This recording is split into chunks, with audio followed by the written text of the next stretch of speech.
नमस्कार, बड़ी खबर के साथ मैं हूं दीपक कुमार। बिहार की राजनीति का पर्याय कहे जाने वाले लालू प्रसाद यादव बेनामी संपत्ति मामले में आयकर विभाग की टीम ने इन्हीं लालू यादव से जुड़े दिल्ली गुरुग्राम में 22 ठिकानों पर छापेमारी की। इस कार्रवाई के बाद लालू यादव ने एक के बाद एक कई ट्वीट कर मोदी सरकार और बीजेपी पर हमला किया। लालू ने ट्वीट में बीजेपी को नए सहयोगी को लेकर बधाई भी दी। लालू के इस ट्वीट के बाद इसके मायने भी खोजे जाने शुरू हो गए। जब कयास नीतीश और पीएम मोदी की दोस्ती तक पहुंचे तो लालू ने एक और ट्वीट कर महागठबंधन की एकजुटता का हवाला दिया। लेकिन लालू के ट्वीट के बाद उठी नई चर्चा ने थमने का नाम नहीं लिया, क्योंकि जब से लालू के बड़े बेटे और नीतीश सरकार में मंत्री तेज प्रताप के नाम से मिट्टी घोटाला जुड़ा और प्रदेश में बीजेपी लालू परिवार पर हमलावर हुई है, नीतीश कुमार चुप्पी साधे हैं। और एक कार्यक्रम में तो नीतीश ने खुद को 2019 के पीएम पद के उम्मीदवार की दौड़ से भी अलग कर लिया। ऐसे में इसके मायने खोजे जाना गलत नहीं और इस पर अब नई बहस भी शुरू हो गई है। बड़ी खबर में इसी पर बात करेंगे।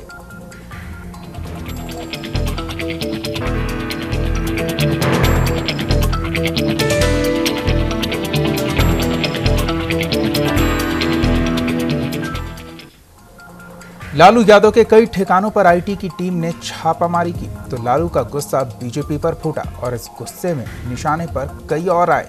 लालू ने ट्वीट में बीजेपी को नए साथी की बधाई दी और अब इस नए साथी पर कयासों का दौर शुरू हो चुका है।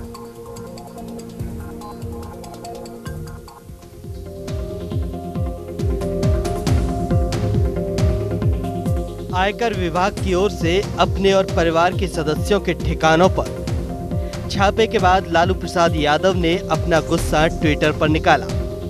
ट्वीट में लालू ने बीजेपी के नए अलायंस पार्टनर के लिए मुबारकबाद दी। साथ ही लिखा कि लालू प्रसाद झुकने और डरने वाला नहीं है।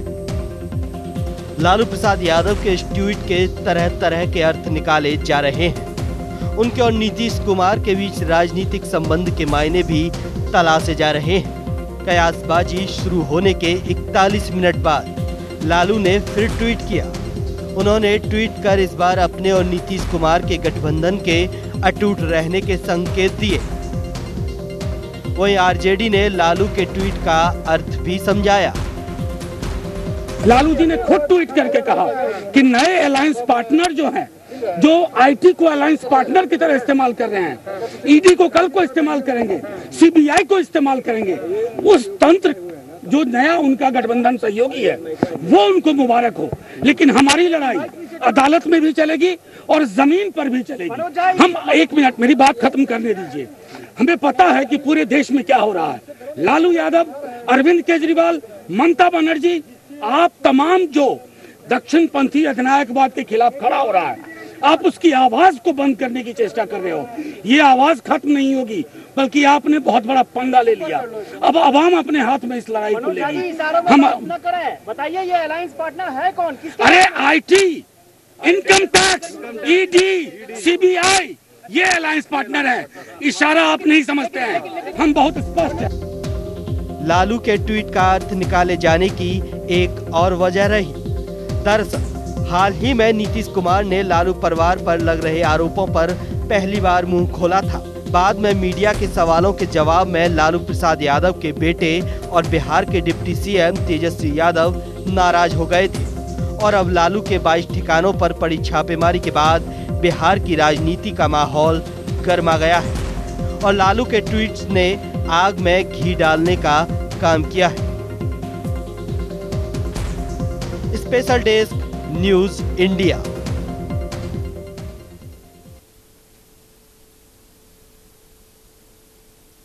तो इसी मुद्दे पर हम बात करेंगे। हमारे सहयोगी रोहित हमारे साथ पटना से जुड़े हुए हैं, साथ ही हमारे editor in chief Sanjay Sharma भी जुड़े हुए हैं। इनसे बात करेंगे कि आखिर इस ट्वीट का क्या मतलब निकाला जाए। क्या लालू ने गुस्से में आकर ये ट्वीट किया और फिर जब उन्हें लगा कि इससे गलत संदेश जा सकता है तो फिर उन्होंने गठबंधन के अटूट होने वाला भी ट्वीट फौरन किया? पहले रोहित के पास चलते हैं और इस ट्वीट के दौरान के हालातों को समझने की कोशिश करते हैं कि लालू प्रसाद अपने आवास में एक तरह से अपने ही लोगों से, कुछ खास लोगों से मुलाकात कर रहे हैं, न मीडिया को उन तक पहुंचने की इजाज़त दी जा रही है और ना वहां से कुछ ऐसा संदेश आ रहा है जो सीधे तौर पर कहा जाए कि लालू यादव का संदेश है, बल्कि जो लोग उनसे मिलकर आ रहे हैं वो बातें स्पष्ट कर रहे हैं। रोहित, किस तरह से ये एक के बाद एक ट्वीट आए और कैसे ये मैसेज जा सकता है कि इस ट्वीट के क्या क्या मायने निकाले जा रहे हैं?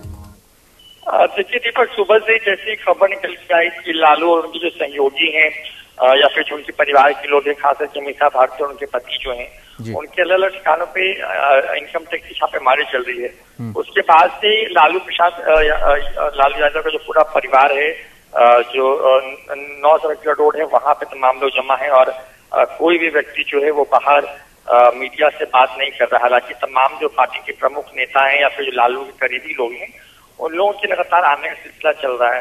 देखिए, हर किसी ने बाहर में मीडिया से ही कहा है कि लालू यादव के खिलाफ में जानबूझ के बीजेपी साजिश कर रही है। लेकिन देखिए, इसमें 2-3 चीजें हैं दीपक। बिहार के मुख्यमंत्री नीतीश कुमार पिछले 40 दिनों से, जब से खुलासे हो रहे हैं सुशील मोदी की तरफ से, तब से चुप हैं।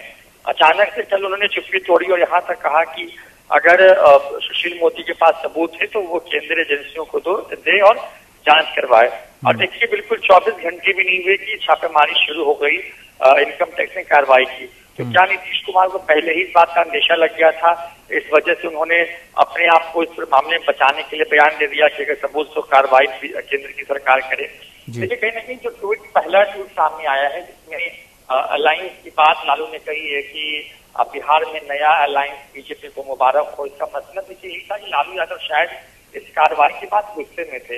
लेकिन देखिए, जिस तरीके से जब पूरा ट्वीट ट्रोल होना शुरू हुआ मीडिया के अंदर में, जब इस बात को कयास करने लगे क्या सच में लालू यादव ही गठबंधन तोड़ देंगे या फिर आप स्थितियां बन गई, क्या उसमें गठबंधन बहुत लंबा नहीं चल पाएगा, इस तरह के सवाल खड़े किए जाने लगे मीडिया की तरफ से, तब लालू यादव अपने एक तरीके से सफाई का ट्वीट किया। ये तालमेल कहीं से नहीं है। दूसरे ट्वीट का मतलब ये है कि बीजेपी की जो केंद्र में सरकार है वो सीबीआई और इनकम टैक्स के साथ अलायंस कर करके उनको परेशान कर रही है। देखिए, अगर केंद्र में सरकार जिसकी भी हो उसके ऊपर हमेशा से आरोप लगा है। बिल्कुल, और ये स्पष्टीकरण देने के लिए मनोज झा को बाहर आना पड़ा जो लालू प्रसाद से मुलाकात करने पहुंचे थे। संजय जी के पास चलते हैं। संजय जी, इस घटनाक्रम को अगर देखें तो नीतीश कुमार ने 24 घंटे पहले ये कहा कि कार्रवाई होनी चाहिए, वो केंद्र सरकार के हाथ में है, वो क्यों नहीं छापेमारी करते हैं। दूसरे दिन छापा पड़ गया और उसके बाद अचानक से ये लालू यादव का ट्वीट आया कि बीजेपी को नया अलायंस मुबारक हो। तो क्या लालू इतने आक्रोशित थे नीतीश कुमार के इस बयान को, उन्होंने समझ लिया कि वो संदेश गया है केंद्र के पास और केंद्र ने कार्रवाई कर दी? देखिए, एक पक्ष वो है जो रोहित ने भी रखा और जैसा कि हमें लग रहा है, लेकिन हमें उसे दूसरे पक्ष की तरफ से भी देखने की कोशिश करनी चाहिए जी। लालू यादव बावजूद सारे तनाव के वो राजनीतिज्ञ हैं जो आखिरी मिनट तक बहुत तेज तर्रार हैं और सोच पाते हैं जी। जब वो इतने घिरे हों आरोपों के बीच और इतने सारे केंद्र से हमले हो रहे हैं, तो इस स्थिति में बिल्कुल आप आराम से समझ सकते हैं कोई भी राजनीतिज्ञ अपने आप को अकेला नहीं छोड़ेगा। इस स्थिति में अगर हम ये सोचते हैं कि वो नीतीश कुमार पे कमेंट कर रहे हैं, तो मुझे लगता है हमारी भूल है, हम उनके राजनीतिक दिमाग को पढ़ नहीं पा रहे जी। उनने ये क्यों नहीं चूज किया कि वो सीबीआई बोलें या ईडी बोलें, वो भी शायद लगता है उन्होंने जानबूझ के इन शब्दों की चॉइस की है कि कोई अलायंस पार्टनर है। वो इसलिए है कि अगर किसी एक का नाम बोलते तो फिर से उनके ऊपर आरोप लगते कि वो सेंट्रल एजेंसीज को भी इस तरह से पेश कर रहे हैं और वो करप्ट हैं, जैसे कि उन पर धुआंधार आरोप लग रहे हैं जी। तो मुझे ऐसा लगता है कि लालू यादव ने काफी सोच समझ के, लेकिन क्योंकि जब इस तरह का इंप्रेशन जा रहा था कि क्या ये नीतीश कुमार पे कमेंट कर रहे हैं, तो उन्होंने उसकी सफाई भी दी। उस स्थिति में मुझे नहीं लगता कि लालू यादव कोई गलत कम्युनिकेशन कर रहे हैं।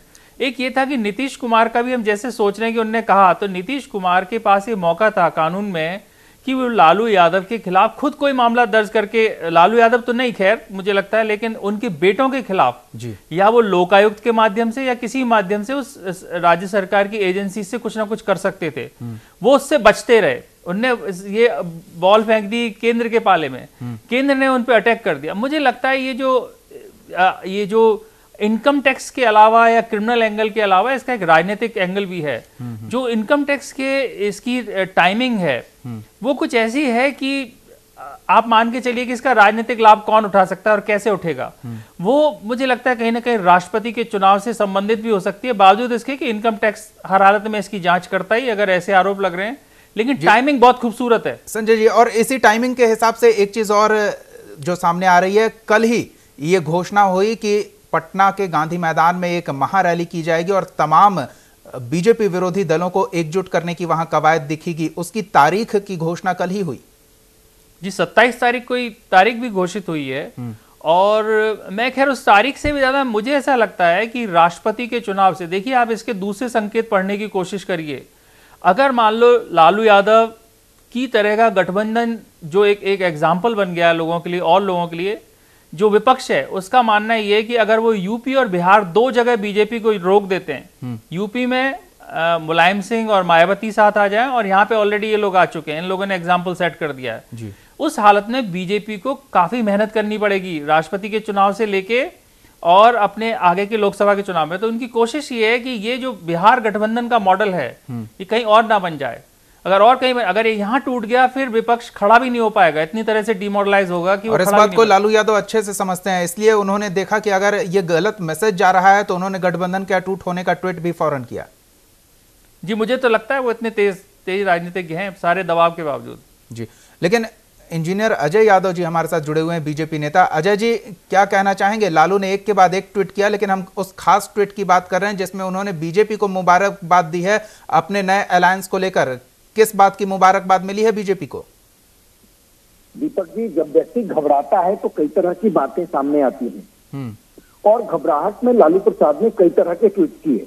पहला ट्वीट उन्होंने जो किया कि बीजेपी को ये नीतीश कुमार को नया गठबंधन मुबारक, उसके पीछे एक ही वजह मुझे नजर आती है कि लालू प्रसाद जी नीतीश कुमार जी के ऊपर भारी दबाव बनाना चाह रहे थे कि उस दबाव में आकर के नीतीश कुमार जी उनका साथ दें। लेकिन नीतीश कुमार ने अपनी छवि बचाने के लिए, चूंकि लालू प्रसाद दागदार व्यक्ति हैं, उनका पहले से पूर्व से ही इस तरह का ऑरा रहा है कि वो राजनीति में जिस तरह से लोगों ने उनको नकार दिया है, सुप्रीम कोर्ट ने या हाई कोर्ट ने उनको कन्विक्शन कर दिया है, तो ये अपना दाग बचाने के लिए आपने देखा होगा कि एक दिन पहले कल ही माननीय नीतीश कुमार जी ने प्रेस कॉन्फ्रेंस में, खुले प्रेस कॉन्फ्रेंस में कहा था कि लालू प्रसाद के ऊपर अगर किसी तरह का आय से अधिक संपत्ति की बात आती है तो केंद्र सरकार इसकी निष्पक्ष जांच करे। अजय जी, क्या इसका मतलब ये माना जाए कि केंद्र सरकार नीतीश कुमार की बातें सुन रही है और उसी आधार पर अमल हो रहा है?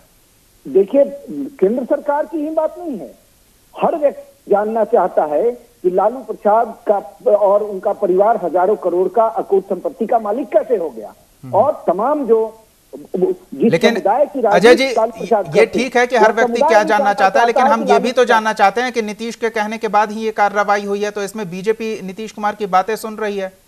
निश्चित रूप से नीतीश कुमार की पुरानी जो छवि है, देखिए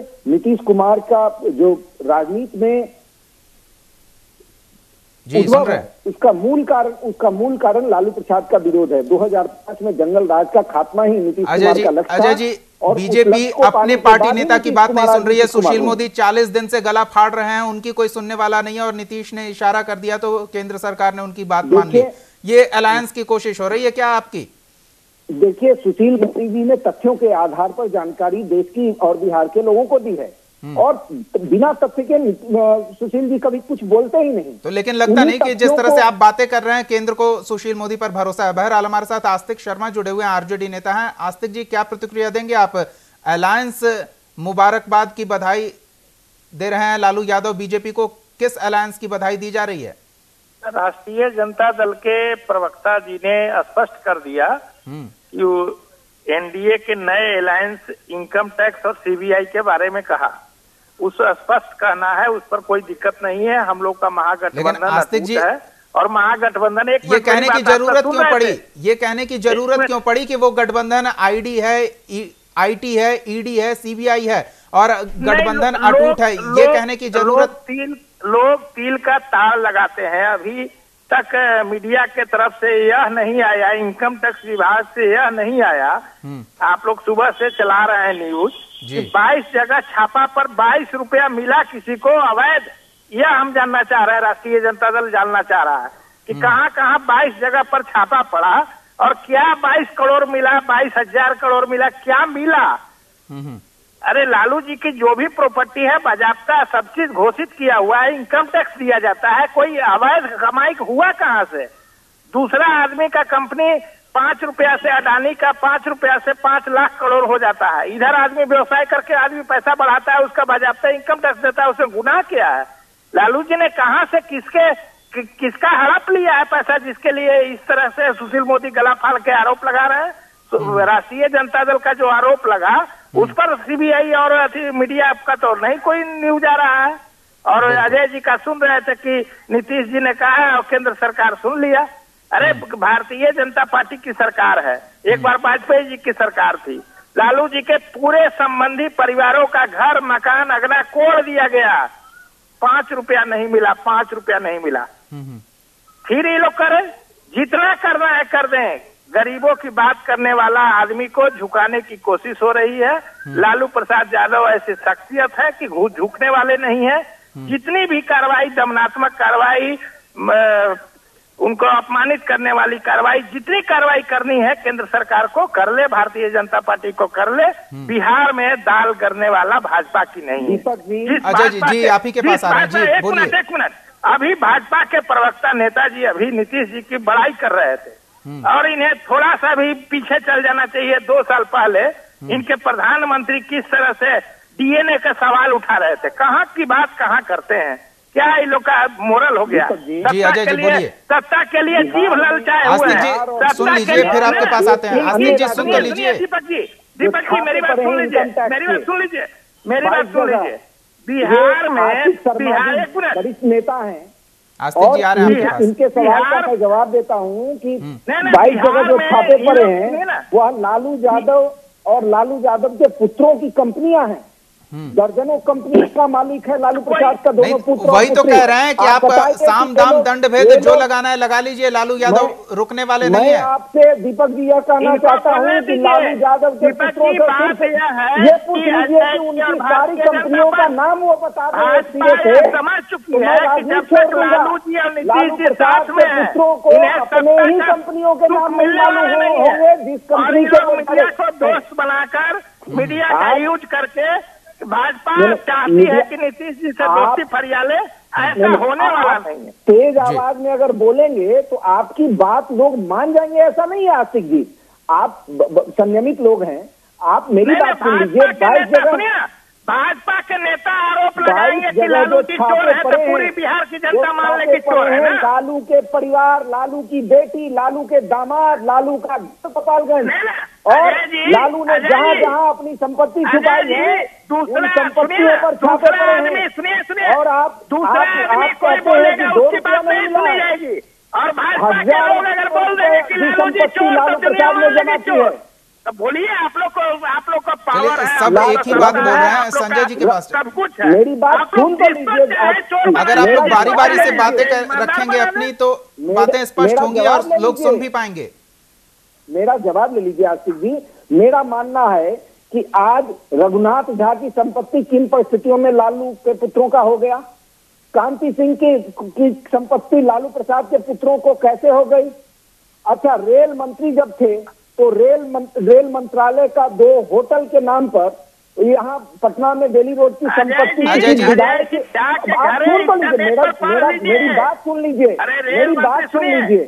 सुनिए ना, रेल मंत्री लालू जी 2009 में हटे थे कैसे ले ली? और सुनिए ना अजय जी आस्तिक शर्मा जी इस शोर से बचते हुए हम कुछ तथ्यपरक बातें कर रहे हैं, लेकिन अजय जी लालू प्रसाद यादव ने इसी तरह के एक सवाल का जवाब दिया था और मैं उनके ही शब्दों को कोट करना चाहूंगा कि अगर बेल पकता है तो कौआ के बाप को क्या। आस्तिक शर्मा जी भी ये कह रहे हैं कि अगर कोई गरीब आदमी पैसा कमाकर अमीर बन रहा है या फिर उसका रोजगार चल निकला है तो फिर इसमें दूसरों को क्यों तकलीफ है, जबकि वो इनकम टैक्स दे रहे हैं, तमाम कागजी कानूनी कार्रवाई के तहत। बात सुन लीजिए, गोबर बेच करके लालू प्रसाद हजारों करोड़ का मालिक नहीं बना है। लालू प्रसाद दूध बेच करके नहीं बना है। लालू प्रसाद आज कहते हैं कि बूढ़ी गाय है तो भाजपा के नेताओं के पास बांध दो। सैकड़ों में लालू प्रसाद ने गाय पाला है। बताइए, लालू प्रसाद खुद बूढ़ी गायों को कसाई को बेचने वाला व्यक्ति आज जी आस्तिक जी आप बोलिए। मुसलमानों को पहले सोचना चाहिए, कसाई को आप बताइए कि पानी पीते पीते मर जाएंगे। बीजेपी नेता अपने सबसे पसंदीदा विषय पर आ गए हैं, गाय को कसाई खाने में बेचने का। बहरहाल हम संजय जी के पास चलते हैं। संजय जी, आप अभी लालू प्रसाद के व्यक्तित्व की तारीफ कर रहे थे, उन्होंने किस तरह से राजनीति में अपनी दमदार मौजूदगी दर्ज कराई है और इन तमाम आरोपों के बाद, इन तूफानों के बावजूद वो डटे हुए हैं और अब उनकी पूरी पार्टी भी फ्रंट फुट पर खेलने को तैयार है। जी, मैं उनकी प्रशंसा इस सेंस में तो नहीं करूंगा। जो करप्शन के आरोप लग रहे हैं वो बहुत ही खतरनाक हैं, बहुत ही खराब हैं। लेकिन राजनीतिक के रूप में ये मान सकता हूं कि वो आदमी ऐसा है जिस पे अगर आप दबाव डालोगे तो वो शायद लोग दोबारा से बाउंस बैक करेगा वो आपको, क्योंकि वो आपके गेम के दूसरा हिस्सा है, बिल्कुल आपका ऑल्टर ईगो जैसे बोलते हैं इंग्लिश में, ऑल्टर ईगो है। जैसे ही बीजेपी उनको हमला करती है, उनके पास एक फॉर्मूला है जिससे वो उन पे हमला वापस करते हैं और अपनी कॉन्स्टिट्यूएंसी को मजबूत कर लेते हैं। उस स्थिति में होता यह है कि लोग उनके करप्शन के आरोपों को भूल जाते हैं और वो सेक्युलर, नॉन सेक्युलर और सामाजिक न्याय वाले घेरे में फंस जाते हैं। ये भी कोशिश हो रही है कि जिस तरह से दायरा है, पीड़ित के साथ सहानुभूति होती है, वैसे ही स्थिति बन जाए। देखिए, मुझे लगता है कि ये जो इनकम टैक्स का मामला है, इसके बहुत सारे दूरगामी परिणाम हो सकते हैं। एक परिणाम ये है कि अगर सचमुच में बीजेपी वाली सरकार ये निकाल पाती है कि लालू यादव ने इतनी सारी गड़बड़ की है और इतना पैसा उनके पास है और कहीं ना कहीं उसका एक हिस्सा छिन जाता है, तो पार्टी को खड़े होने में राजनीतिक रूप से बहुत मुश्किल आती है। क्योंकि आजकल जो राजनीतिक मॉडल है सारी पार्टीज का, ये होता है कि जो शीर्ष नेता होता है वो नेता मासेस को भी कंट्रोल करता है और मनी को भी कंट्रोल करता है, और वो मनी को कंट्रोल करने की वजह से बहुत देर तक कोई उनके आसपास नहीं फटक पाता। तो अगर इस बीजेपी इसको तोड़ पाती है तो मुझे लगता है लालू यादव धीरे धीरे कमजोर होंगे। उनका हमला काफी सटीक है, बड़ा सही है। और इसके एक और परिणाम होंगे कि जो इनकम टैक्स के कागजों से जानकारी आगे आने लगेगी, उसके आधार पे मनी लॉन्ड्रिंग, उसके आगे बेनामी संपत्ति से संबंधित केसेस लगातार लालू यादव को यह समस्या और आगे आगे बढ़ती चली जाएगी जी। और एक और बात है कि सुशील मोदी जी जो अपना हमला कर रहे थे, मुझे लग रहा है इनकम टैक्स का जो है शायद उनको भी नहीं पता था। अब उनके हमले के स्कोप बहुत घट गए। अब आपको सीधे सीधे कहना पड़ेगा कि भाई जैसे इनकम टैक्स में कुछ हुआ, आप जाके ये बात उन मंचों पे कहिए, उन सरकारी तंत्र में जाइए जहां कोई एक्शन हो सके। बोलने की बात खत्म हो गई। अब सुशील मोदी खुद ही बचाव में आके बोल रहे थे आज की नहीं, मेरी शिकायत पे कुछ नहीं हुआ है जी, क्योंकि उन्हें लग रहा है इस मामले को इमोशनल बना सकते हैं। इस तरह के आरोप लगते रहे हैं कि जो सत्ता में है वो तंत्र का इस्तेमाल अपने फायदे के लिए करता है। तो बीजेपी के अलायंस के तौर पर सीबीआई, आईटी या ईडी की जो बातें कही जा रही है आरजेडी की ओर से, उसकी कितनी संभावना है? नहीं, वो तो संभावना कभी भी खत्म नहीं हो सकती और वो बात तो बिल्कुल डॉक्यूमेंटेड है। कोर्ट में जब फटकार लगाते हुए जो सीबीआई, फॉर्मर सीबीआई डायरेक्टर हैं जी, उनके बारे में जब बोला सीबीआई तो तोता है सरकार का, तो उस स्थिति में वो तोता चाहे कांग्रेस की सरकार रहे, चाहे आरजेडी की रहे, चाहे बीजेपी की रहे, तोता तो उसके लिए बोलेगा। बिल्कुल, तो इसमें तो कोई शंका नहीं है। और ऐसा कोई सुधार नहीं आया है कि सीबीआई के ढांचे में, जहां अभी आप देखिए यूएस में क्या हुआ, एफबीआई के डायरेक्टर को उन्होंने फायर कर दिया ट्रंप ने, है ना, एफबीआई के डायरेक्टर, लेकिन वो उन्हीं के खिलाफ जांच कर रहे थे और उससे उल्टा वो मजबूत हो रहे हैं। कोर्ट उस पर कोई और ओपिनियन ले रहा है। तो अभी हमारे इंस्टीट्यूशंस इतने मजबूत नहीं हुए देश के। जी, आस्तिक शर्मा जी, एक प्रतिक्रिया आपकी भी। आज जिस अलायंस की बात की जा रही है, क्या वाकई वैसा है? लेकिन इससे पहले वो बात भी नहीं भूलनी चाहिए जब प्रधानमंत्री नरेंद्र मोदी ने नोटबंदी के बाद कहा था कि अब बेनामी संपत्तियों की बारी है, तो वो प्रोसेस उसी वक्त शुरू हो गया था और समय गलत हुआ जब छापेमारी हुई या फिर परिस्थितियां ऐसी बनी। प्रोसेस काफी पहले से चल रहा था। दीपक जी, बेनामी संपत्ति पर जो भी कार्रवाई करना है केंद्र सरकार करे। केंद्र सरकार अपना वादा भी याद रखे कि उसने कहा था कि काला धन जब्त करके गरीबों में बांटेंगे। जो करना है करे। लेकिन अगर बेनामी संपत्ति और सीबीआई और इनकम टैक्स के डर से चाबुक चला के भारत के जिस तरह से सभी लोगों को सरेंडर करा रही है, उस तरह से लालू प्रसाद को सरेंडर कराने का अगर मंशा होगा भारतीय जनता पार्टी का, तो यह मंशा उनका नाकाम होगा। चलिए, वो तो कागजी कार्रवाई और जांच पड़ताल के बाद स्थितियां स्पष्ट हो जाएगी। बहरहाल बहुत बहुत धन्यवाद इंजीनियर अजय यादव जी, आस्तिक शर्मा जी, रोहित और संजय शर्मा जी, इस चर्चा में शामिल होने के लिए, हमारे साथ जुड़ने के लिए। उम्मीद की जा रही है कि जिस तरह से ये आरोप लगाए गए हैं लालू प्रसाद यादव को और मुबारकबाद दी गई है बीजेपी को उनके नए अलायंस को लेकर, ये सही ना हो, क्योंकि इस तरह के आरोप हर बार लगते रहे हैं और महत्वपूर्ण और बड़ी संस्थाओं पर इस तरह के दाग लगाते रहे जाएंगे, क्योंकि अपने बचाव में कुछ और कहने के लिए किसी के पास शायद कुछ नहीं है।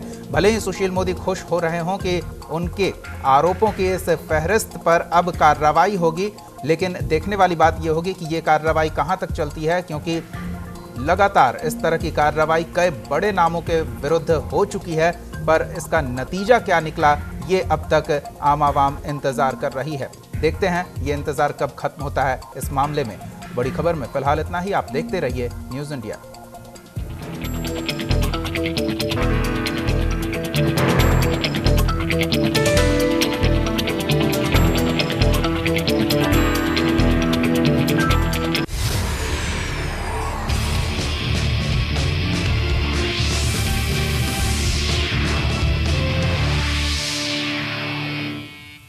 आप हमारे चैनल को YouTube पर सब्सक्राइब कर सकते हैं न्यूज इंडिया निम्स पर। इसके अलावा आप ट्विटर पर भी हमें न्यूज इंडिया 17 पर फॉलो कर सकते हैं। फेसबुक पर आप newsindia.nimsUnai पर हमें लाइक कर सकते हैं।